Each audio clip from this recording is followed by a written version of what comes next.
সুপ্রভাত, শুভ নববর্ষ।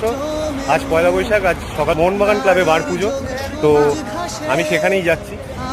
এরা কল্যাণী থেকে এসছে, পয়লা বৈশাখের দিন এক ঝাঁক ভাইদের নিয়ে আমি চলে এসেছি ক্লাবে।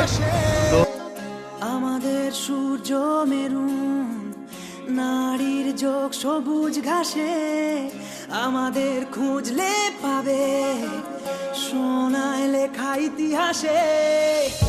আমাদের রক্তে খেলা, খেলার ছলে বিপ্লবী বেশ, আমরাই কখনো কখনো বিদেশ।